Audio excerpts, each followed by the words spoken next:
gara tokkoon biltsiginnaan mo'anni gaafa jiru gara tokkoon immoo warri wayyaanis ittisnee jirraa ofirraa ittisnee deebisnee jirraa jechaa jiru. Garuu dhugaan jiru kan mul'isaa jiru warri haleela jira, warri biltsiginnaa haleela jira.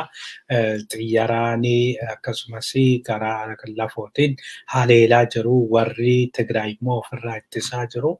Kanaaf warri Tigraay lafa qabatanii riphanii akkasumas mishigii keessa ta'anii waan ta'eef akka barbaadanitti argachuu hin dandeenye. Abiyyi immoo keessattuyyuu karaa waraana lafoorraa amma waraana xiyyaraati. Xiyyaraan iddoo baay'ee barbadeessaa jira. Kana keessa ka hundumaa walitti qabee caragaa jira jedhanii. Kanaaf yoo haala kanaan itti fufee jedhee miidhaa guddaan ni ga'a jedhamee yaadama. Kaleessa marsaan akkuma isinitti himne rukutamtee jirti. Sanaan ala waan dhaga'an hin beeku. Wallootti neetworkiin badee jira. Akkasumas waan tokko tokko deddeemaa jira naannoo Wallooyi Dasee jechuudha. Sanaan ala Gaashanaa bakka baay'ee xiyyaraan rukutanii jiru. Sana karaa Walloo kaabatis karaa Walloo dhiyaatinis akkasitti egaa gaggeeffamaa jira.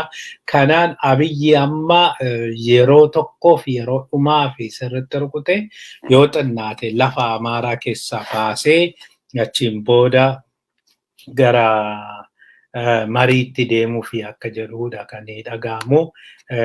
Otoo lafa Amaaraa keessaan baasin yookiin immoo otoo hin rukutin otoo waan tokko hin godhin haala amma jiru kanaan amma injifatamaadha. Akka injifatamaatti dhiyaachuu hin barbaadu.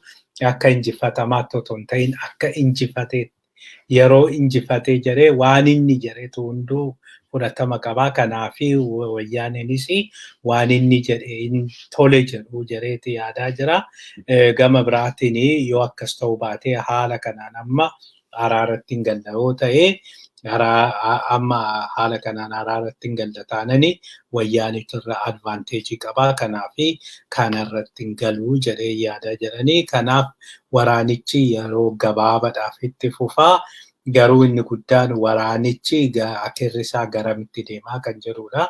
Yoo waraana kanaan akkuma jedhuyyuu Abiyyi milkaa'ee duubatti isaan dhiibuu danda'e waan haaraan dhufuu danda'a yookiin immoo isaa jarris araaramanii waan tokkotti galuu ni danda'u. Yoo Abiyyi immoo mo'atamee jedheetu waraana kanarratti injifatame magaalonni gurguddaan harkaa ba'anii jedhanii amma isa dhumaati kuni kanarratti wayyaaniin mo'atanii jennaan Dasees hin qabatu, dafanii Bahar Daares hin qabatu. Sana booda Abiyyi dandamachuu waan danda'u hin fakkaatu. Kana haga ammaa kan inni qophaa'aa ture, haga ammaa waraanicha kana kan tursiisaa lafarra butaa maal jechaa ture leenjii fudhachaati. Egaa kana walumaanuu laallaa gama biraatiin Biraanuu Juullaa akka injifatame dubbateera. Biraanuu Juullaa lolaan egaa kan injifatamuusaa kan inni dubbachaa ture. Waan hunda dubbachuu qabna, waan hunda himuu qabna, wanta hunda himuu hin qabnu. Yoo mo'atamnes mo'atamne jechuu hin qabnu. Yeroo injifannes injifachuu hin qabnu. Duubatti deebi'uun maal rakkoo qabaa? Duubatti deebinee akkuma nama kamiyyuu akkuma warra kamiyyuu duubatti deebinee jirra. Yoo duubatti deebine maal rakkoo qabaa? Duubatti deebi'uun waanuma jirudha. Kana maaliif nu gaafatu jedheeti kan dubbachaa ture. Kun egaa hagam karaa biraatiin gaafa injifatamne jechuu hin qabnu. Jechuun isaa injifatamee jira isaa amanuudha jechuudha. Waan biraa homaa wanti inni argisiisu hin qabu. Biltsiginnaan dhugaa jiru hin amantu. Garuu gara tokkoon Biraanuu Juullaa kanaa ifa gochuun isaa waan gaariidha jedhanii namoonni baay'een kaasaa jiru. Namoonni baay'een wanta kana kaasuun iyyuu gaariidha. Akkasitti amanuun gaariidha. Durumaayyuu amanuu dadhabaniiti kan isaan nu cinqani malee wantichi akka samanuun gaariidha jedhanii dubbachaa jiru. Mee waan inni jedhe sin dhageessisna. Egaa naannoo Daseetti ammallee waan garagaraatu dhaga'amaa jira. Wanta dhaga'amaa jiru kanas asumaan isin dhageessisnaa. Garuu kan Biraanuu Juullaa kana haa dhageenyu kunooyi.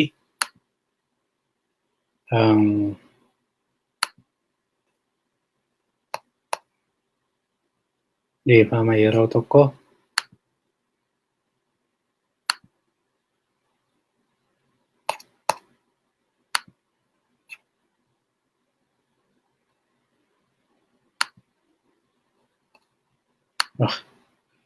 Dhiifama rakkoo teeknikiiti. ተዘርገፍ ብሶ የሚነገረው ወደፊት ሄዳችሁ አላመጣችሁ ምናምን የሚለው እሱ የእናንተ ስራ አይደለም ተብሎ ሰው ሊነገረው ይገባል። የማያውቀውን ለምን ይናገራል? ለምን በዛ እንዳደረግንስ ምን ያውቃል? ሁሉ ነገር ነው ተዘርገፍ ብሶ የሚነገረው። ድል ንገሩን ሲሆን ድል ሲገኝ ይነገራል፣ ካልተገኘ ደግሞ አይነገርም። ደግሞ ሁሉ ድል መንገሩን ላያስፈልግ ይችላል። ሽንፈትም ላይነገር ይችላል። ተሸንፈናል ብለን እንናገር ነው የሚፈልገው። ወደፊት ሄዳችሁ አላመጣችሁ ምናምን የሚለው egaa kanarratti injifatamuu keenya akka himnu barbaadanii jiru. Fuulduratti deemtanii duubatti deemtanii maaltu isaan dhibee maaliif kana nu gaafatu akkamitti kana nu gaafatu jechaati kan inni jiru. Ifattis hurufa raayyaa irratti akka waraannu nu gaafatanii achirratti waraanuu hin dandeenyu kanaaf baane. Kana egaa haalli inni ittiin deebisaa jiruyyuu aarii of keessaa qaba. Maaliif baatanii maaliif duubatti deebitanii jedhee gaafachuun oolle namni kuni achirraa kan ka'e aariitii rifateeti kan inni xirfaafee ofirraa deebisaa jiru. Kana jechuun iddoo baay'eetti ammallee gammachuu akka hin qabneedha. Injifatamaa akka jiranidha. Akka barbaadanitti isaanii deemaa hin jiru. Egaa isaan amma silaa kan barbaadanii mootummaa haaraa hundeessinee jirra. Mootummaa haaraa kuni akka barbaadetti rukutee barbadeessee maal godheeti achiin booda mootummaa naannoo Amaaras bilisa baasee achiin booda warra Tigraayin araaramne jedhanii fiduudha. Kan isaan barbaadanii kana keessa immoo egaa lolli kuni lola achii qofa hin fakkaatu. Achitti haa hammaatu malee Oromiyaa irrattis yeroo gabaabaa keessatti Oromiyaa irrattis gaggeessuu barbaadu. Akka yoo achi xinnoo isaanii milkaa'ee jire kan isaanii haga Maqalee illee yookiin haga Tigraay illee geessuu hin dhaqanii Oromiyaattis akkasuma deebi'aniiti waraana addaa bananii achiin booda waan tokko jechuu barbaadu. Ammallee egaa kanaaf gurra qeersinee ilaaluu qabnaa. Hundumaafiyyuu Biraanuu Juullaa dhugaa waan baastee fi galatoomi. Oolmaa Oromiyaatti ceenaa oolmaa Oromiyaatiin Dasee neetworkiin citee jira. Dasee neetworkiin hin jiru. Sanarraanii Daseetti taarfii yookiin immoo sa'aatii darbaanii ajajamee jira yookiin labsamee jira. Kanaaf Dasee galgala sa'aatii 12 jalqabee ala turuun hin danda'amu. Galgala sa'aatii 12 jalqabee namni ala turee jennaan akka qabamu jedhamee ergaan darbee jira. Sanaan ala hidhannoodhanii deemuun hin danda'amu. Waan garaagaraa iddoon dhugaatiin maaliin waan baay'een dhorkamanii jiru. Kana jechuun waraanichi naannoo sana jiraachuun oolu maaltu akka deemaa jiru quban qabnu garuu waan sodaatan wayiitu jira. Gara waraanni gara sanii gahuu danda'a, Dasee gahuu danda'a jedhanii wanti sodaatan wayii hin jira. Keessa namni hedduun miidhamaa jira, namni hedduun rukutamaa jira, namni hedduun achitti wal gahaa jira jedhameera. Inni guddaan waraana kana waraana kan baay'ee miidhaa jiru. Waliigalteen hin jiru jedhama. Warri waliigalteen duraan dursee waliigalteen tokko warri Amaaraa loltuu biyyattii raayyaa ittisa biyyaa hin shakku. Raayyaan ittisa biyyaa warra kaanii yookiin warra icciitii keenya dabarsee kennuun kan guutamedha jedhanii jiru. Kanaaf isaantu qophii keenya nuti waraana kana gaggeessuudhaaf qophii guddaa gochaa turre. Qophii keenya kana hundumaayyuu dabarsanii kennaniiti isaanii qophaa'anii nu eeganii. Kanaaf haleellaan keenya milkaa'uu didee jedhanii raayyaa ittisa biyyaa baay'ee komachaa jiru jedhanii jiru. Raayyaan ittisa biyyaa immoo isin maal beektu? Nuyi waraana kana kan beeku akkuma Biraanuun amma maaltu isaan dhibee duubatti deemne fuulduratti deemne waa'ee sanaa wanti isaan beekan jira kan jedhu. Raayyaan ittisa biyyaa sigaa Biraanuu dabalatee waan akkasii jechaanii jiru. Kanaaf iddoo iddootti isaanumtuyyuu walitti buutu jira. Iddoo baay'eetti garuu shakkii guddaatu jira. Kanarraa kan ka'e waraanichi kun akka barbaadametti milkaa'ee deemaa hin jiru kan jedhamutu jira. Ittaanee oduun nuti qabnu waldiddaan PP Oromiyaa jidduu jiru hammaatee jira jedhamee jira. Waldiddaan PP Oromiyaa jidduu jiru kuni kan inni hammaatee waan kana dura dhimmuma amma bulchiinsa irratti yookiin ilaalcha irratti yookiin faayidaa Oromoo eegsisuu irratti otoo hin ta'in saamicha irratti kan isaan wal lolaa jiran. Baay'ee hundumtuyyuu saamicha kanatti galee jira. Akkuma kana dura isinitti himnee saamicha kana hamma tokko ittisuu fi isaanuma wal lolchiisuudhaaf jedhee Abiyyi nama itti godhee ture. Caaltuu isaanii akkasumas Taayyee fi nama Jibriil jedhamu tokko waamee waan kanaa sitti warra kanarratti qabsaa warra kanarratti Shimallis fa'aa garmalee badanii jiru. Garmalee malaammaltummaadhanii malaammaltummaa keessa galanii jiru. Malaammaltummaa keessa galanii wanta ta'an hojjechaa waan jiranii fi irratti qabsaa jiranii isaan irratti qabsaa'uu jalqabnaan isaanii kaabinee saniyyuu otoo eenyuttuun himin Taayyeenis waajjira dhaabaa otoo jiru otoo isaan hin mari'atin namoota kaanis otoo hin mari'atin nama caaltuu jechuudha. Raggaasisanii kanaan Taayyeen baay'ee aaree Abiyyitti matee jedhanii Abiyyitti matee situu natti irratti qindaa'inaan jedhee achi kunooti akka diinatti na ilaalaa jiru nama irratti kakaasuu na arrabsiisuu sanarraan waan tokkos kanan godhe hin arganne ani kabajan dhabee isaan biratti jedhee boo'eetti matee jedhanii achiin booda Abiyyi fuudhee ministeera deetaa nageenyaa gaafa godhu Shimallis fa'aa garmalee nahanii jedhamee jira. Garmalee nahaniit kun akkamitti ta'a otoo nuti hin eeyyamin yookiin otoo nuti ta'uu hin jedhinii jedhanii garmalee nahanii achiin booda jaarsummaatti arganii jiru jedhanii Taayyeedhaanii haa ga'u garaagarummaan keenya kuni asumarratti haa dhaabbatu amma waliin haa hojjennu nun saaxilinii jedhanii itti matanii jiru jedhanii garuu Taayyeen didee jira jedhu. Kanaafi namoonni Taayyeetti dhiyaatan akka dubbatanitti Taayyeen rakkoo keessa jira. Taayyeen sodaachisaayyuu eegumsisaayyuu sirriitti cimuu qaba. Tarii warri kuni waan hin taaniin fa'aa tarkaanfii haga lubbuu baasullee itti fudhachuu danda'u.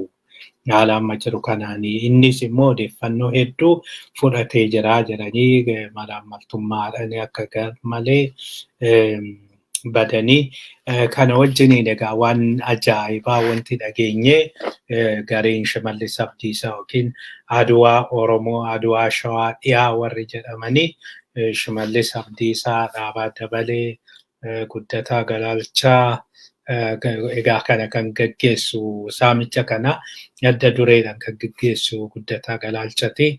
Kan kanaaf immoo kabareejii kennuu fi eegumsa hunda kan godhuu fi Dammallash Gabra Mikaa'el adda dureedhaan immoo garee kana kan hoogganu Shimallis Abdiisaati. Warri kunis egaa miseensuma ta'aniiti warri akka Faayisaa Leellisaas keessa jiru jedhamee jira. Isaan kuni gareen kuni wal ta'ee waan hedduu saameera. Kan nama ajaa'ibu garuu gamoo guddaa Finfinneedhaa jira jedhamu gamoo Dambal bitanii jiru jedhamee jira. Nu ajaa'ibee gamoo Dambal akkamitti bitanii abbaan gamoo Dambal Yemirroo Naggaa jedhama. Innis Oromoodha. Egaa Guraagee bara Dargii Oromoo bara Wayyaanee jedhuuni garuu baankii intarnaashinaali Oromiyaa warra hundeessan keessaa tokkodha. Anis warra hundeesse keessaa tokko xinnoos taatu. Egaa sanarratti argee sanarratti haasawaa gochaa ture. Namni kuni nama kanaa fi qarshii hedduun kaffalamee fi gatii manichaati ol dachaan 2 kaffalamee fi gamoo sanaa akka jarri kun dhuunfatanidha. Afrootsiyoonis biliyeena 6 fudhachuu isaanii kana dura isinii gabaasnee turre. Afrootsiyoon kan warra Tigraay isaan qarshii biliyeena 6 irraa bitanii. Qarshiin kun hundi egaa eessaa akka dhufe akkamitti akka isaan kana hunda horatan Waaqni haa beeku. Hundumaafiyyuu Shimallis bulchiinsa otoo hin ta'in daldalaadha. Daldala keessa galanii jiru jedhamee sirriitti dubbatamaa jira. Kana hundaa Taayyeen odeeffannoo kana hundaa hin qaba jedhanii odeeffannoo kana dabarsee laatee jedhe egaa Abiyyis tarkaanfii hin fudhatu hin sobaa. Tarkaanfii otoo fudhate kana dura maaliif malaammaltummaadhaan inni dura adda dureedhanii kan himatamuu qabu silaa isaafis akkuma arginitti kan darbaa jiru garuu biyyattiin saamicha hamaa keessa akka jirtudha. Gama biraatiin egaa warri Amaaras akkasumatti saamaa jiru, warri Oromiyaas akkasumatti saamaa jiru. Bara saamichaa qofaa warri kun baay'ee waan saaman hin fakkaatu, baay'ee waan ilaalan hin fakkaatu.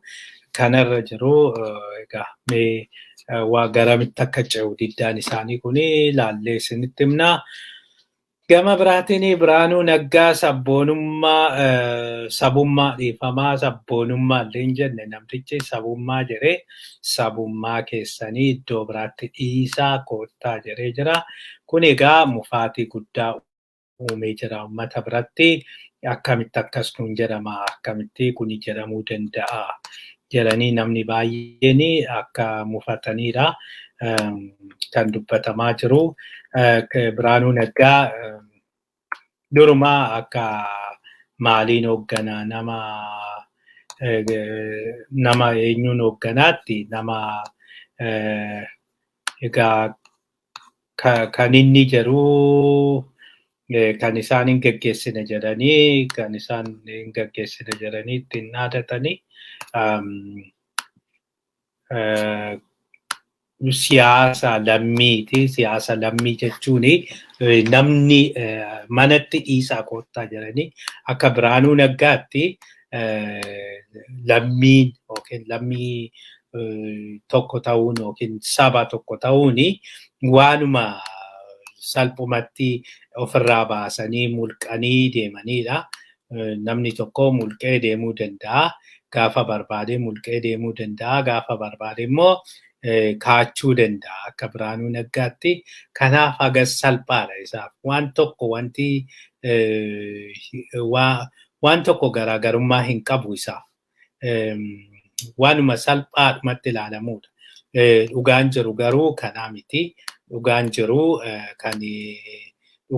kana otoo hin ta'in dhugaan jiru salphumatti akka kaa'amuu miti. Waan kuni salphumatti lafa kaa'anii otoo deemuu ta'e namni hunduyyuu akkasuma godhee deemuu qaba. Egaa namni hunduyyuu waan barbaade sana kanan barbaade jedhee ofirra kaa'ee deemuu ni danda'a. Garuu addunyaan akkasitti miti kan hojjettu, ilmi namaas akkasitti miti kan hojjettu. Ilmi namaa identiitiin yeroo barbaadan ba'a. Identiitiin yeroo kontekstii keessatti ba'a yeroo hundumaa. Biraanuu Naggaa kan inni Itoophiyaa jedhu, Itoophiyaan inni jedhu kan isheen baatu kontekstii keessatti. Yeroo waa'een biyyaa ka'u Itoophiyaatu ka'a. Yeroo biyyaa. fakkeenyaaf kana kun kan miidiyaadhaan kan gabaasamaa jiru. Miidiyaadhaanis akkasitti kan miidiyaadhaan lallabaa jiranii. Kun egaa walumaa galatti poolisii Abiyyi jechuudha. Namni guddaan, namni biltsiginnaa namni ministeera barnootaa hoogganu tokko sabboonummaa yookiin sabummaa kee mana kaa'ii kootu naan jechuun ati namaa miti naan jechuudha. Yani sabatu oromummaatu nama na godhe. Oromummaatu nama na godhe hunda keenyayyuu.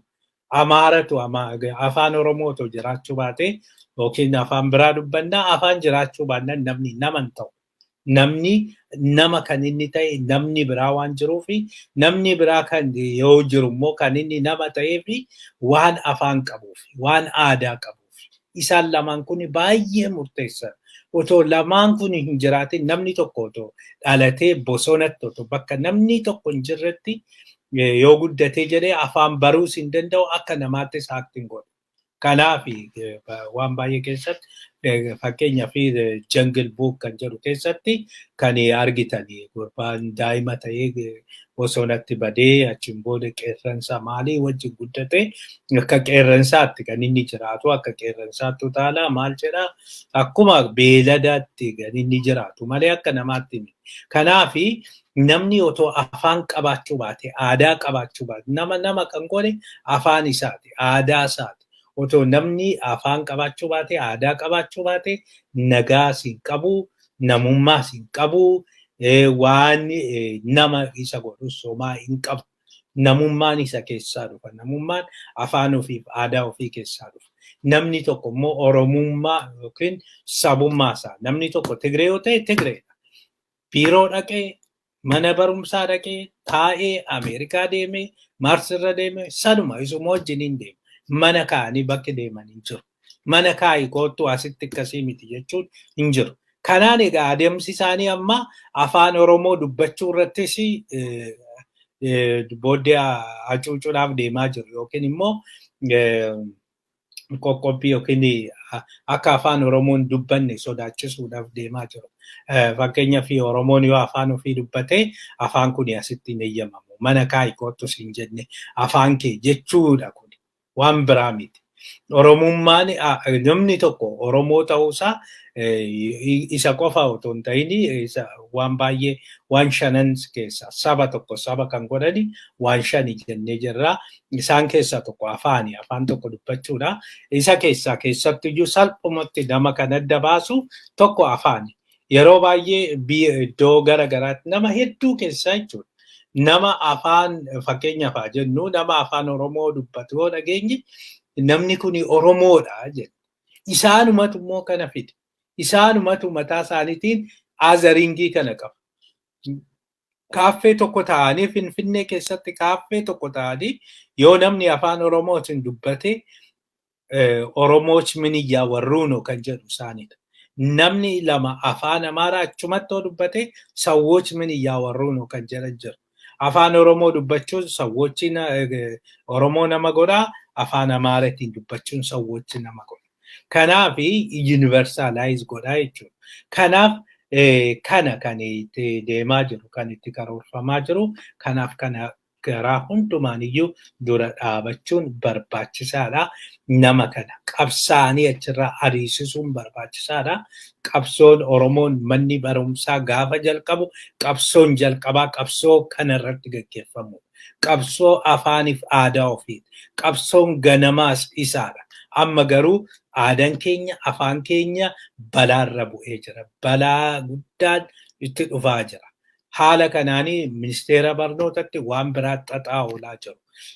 Abiyyi afaan Amaaraa kutaa tokko jalqabee namni barachuu qaba jedhee dhimma afaanii waan hin beekneef akka seera addunyaatti daa'imni tokko kutaa tokko hanga 4 yoo xinnaate afaan isaatiin qofa barachuu qaba. Afaan biraa barachuu hin qabu. Afaan Amaaraa kutaa 5 jalqabee yoo barate gahaa. Tokkummaan afaan Oromoo dubbateef tokkummaa hin dhiisu namni. Afaan Oromoo yoo fedhiin jiraate kutaa 5 jalqabee yoo barate yoo fedhiin jiraate yoo tokkummaa ilaalchi tokkummaa jiraate kutaa 5 iyyuu haa ta'u kutaa 8 yookiin 12 iyyuu fixee namni hin barata. Garuu yoo fedhiin tokkummaa sun hin jiraanne ammas kutaa tokko jedhanii irratti fe'an kuni dhaqee bittinnaa'uu fida. Namni hunduyyuu mormiidhaan kan inni itti galu yeroo sanitti. Yeroo sanitti kitaaba isaanii guggubuutti deemaa gala namni. Lammaffaa hiikas hin qabaatu. Namni kutaa tokko baratee barataa keenya cinquun ala waan isaanii dabalu hin jiru. Kana wajjiniin dirqamni Oromoo irra jiru maalinni? Maaliif warri kun afaan Oromoo maaliif hin baran? Maaf Oromoo qofti afaan Amaaraa baratu? Warri kunoo maalinni kan isaanii gaadhan baratu afaan isaaniitiin first language isaaniitiin keenya garuu dirqama afaan Amaaraa baruu qabda jedhamee barataan keenya kutaa tokko jalqabee cinqaba. Why for? Tokkummaadhaan nu qofatu kafaluu qabaa? Nu qofatu rakkachuu qabaa? Nu qofatu waan hunda gatii hunda kafaluu qabaa? Maal gatii ta'e? Tokkummaa sana keessaa maal waan argannu? Tokkummaa sana keessatti arrabsamuu fi tokkummaa sana keessatti kabaja dhabnee akka uummataatti akka namaatti kabaja dhabnee tuffatamnee bakka arginetti ajjeefamnee kuun hidhamee kanaaf tokkummaa kan afaan keenya wareegnee afaan isaanii kan barannu kuni tasuma waan hin adeemsisne waan hin tolle. Kanaaf kana hadheeffannee mormuu qabna. Ilaalcha yaraa ilaalcha xuraa ilaalcha badaa as deemaa jiru kun balaa guddaa of duubaa baatee deemaa jira. Kanaaf Oromoo quba qabaachuu siin jenna. Kanaan gara oduu ittaanutti deemna. Oduun keenya ittaanu waboonni Harargeetti tarkaanfii fudhadhe jedhee jira. Waboon tarkaanfii Harargeetti fudhate kana isinitti himneeti. Kanumaan gara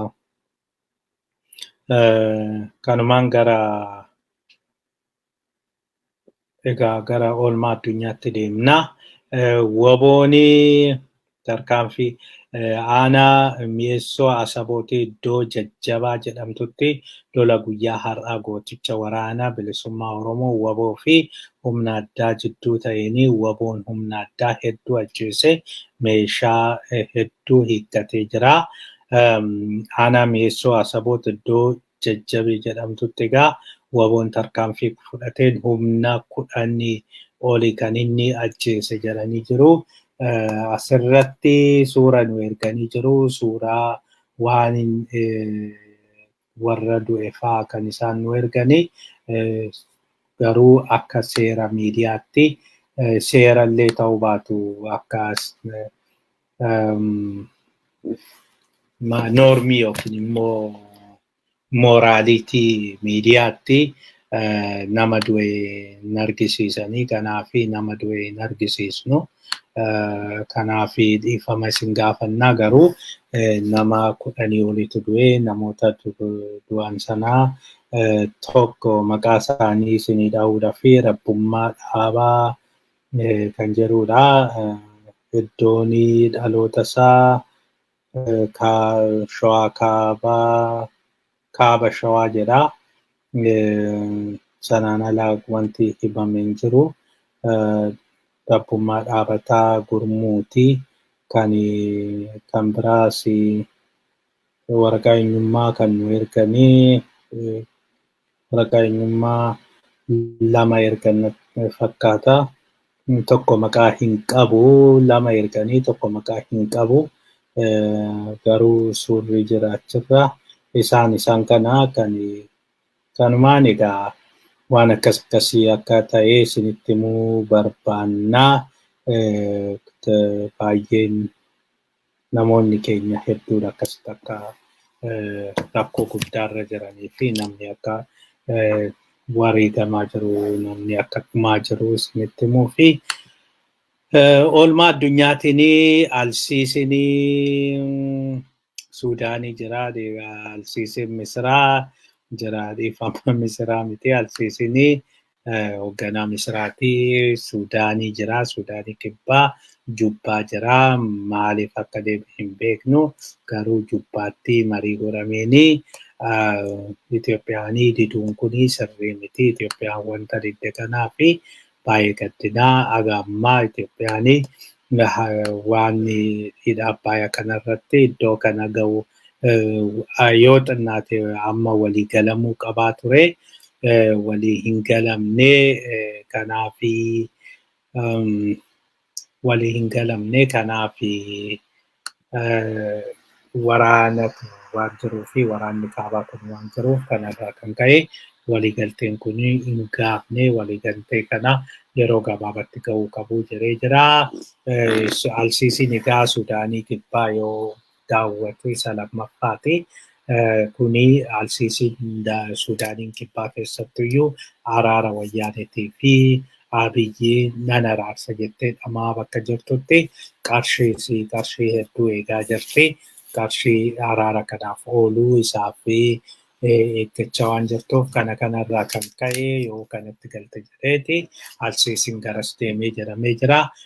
Kana duras xinnoo qarshii dhabdee fakkaataa kana dura baay'inaan gargaarsa hedduu kan argachaa turte Misiriirraayi. Amma gara Itoophiyaa goruudhaaf yaaltee ture.